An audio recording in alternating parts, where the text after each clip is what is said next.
Hey, friends, why can't we just listen?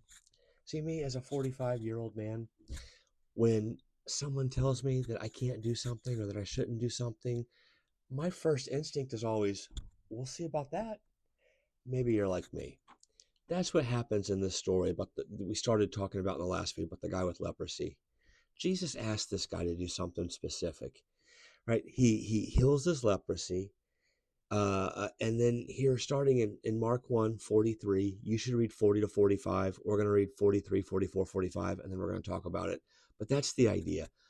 Why can't we just listen? Why do we want that thing? You'll see. Jesus sent him away at once with a strong warning. This is right after he healed him. See that you don't tell this to anyone, but go show yourself to the priest and offer the sacrifices that Moses commanded for your cleansing as a testimony to them. Instead, he went out and began to talk freely, spreading the news. As a result, Jesus could no longer enter a town openly, but stayed outside in the lonely places. Yet the people came to see him from everywhere. See, as much as I hate rules, right? And I know, right, up here, that if there's a rule that's in place, there was probably a good reason for it.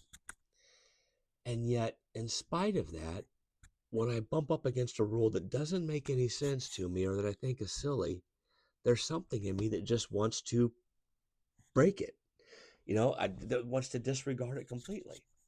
Now, I will say that sometimes there's rules that are in place that people forget to take off the books. Like there was a good reason for it at the time, but now it's not that big of a deal anymore. But the what it seems like is this guy doesn't understand he doesn't understand the ramifications of what Jesus was saying. And so, what we need to understand about leprosy is the way that a person got accepted back into society, because we said in the last video they got kicked out of society when they got leprosy, was they were supposed to, if they got healed, to go present themselves to the priest so the priest could declare them as clean, and then to make some sacrifices so that everybody around would know that, hey, it's safe to be around this person again. But Jesus says, hey, don't be spreading around what I did for you. And that's the part the man doesn't listen to. He just goes and starts telling everybody, not knowing that what it's going to mean for Jesus. Now, because he's done this, Jesus isn't able to move around freely and openly anymore. He has to kind of stay on the outskirts of town. See, that's the problem with us and rules that we don't understand. What followers of Jesus need to do is to choose to believe that if there's a rule in place, there was probably a good reason behind it. Now, if we, can figure out what that is, or we can figure out who made it, I think we're perfectly free to ask, why are we doing this? Why aren't we not doing this? And then the person might, acquiesce. Oh, that's an old, we don't have to worry about that anymore. But they might say, here's why. And then we go, oh, I never thought about that anymore. See, followers of Jesus, well, let me say this.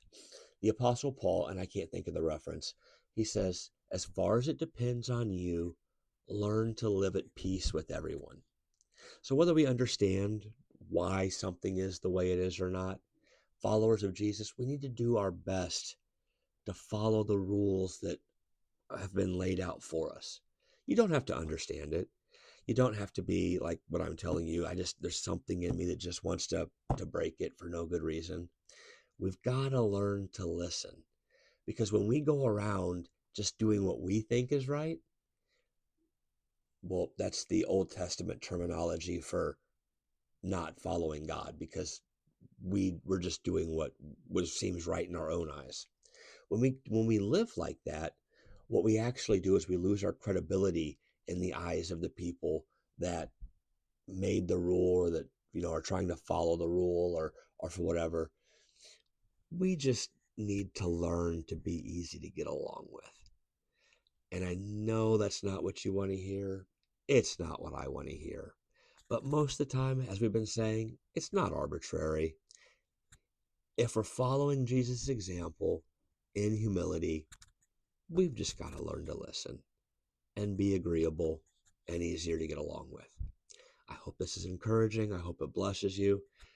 I hope you and me can learn to follow Jesus' example and just listen, even when it seems dumb. Have a beautiful day. Bye-bye.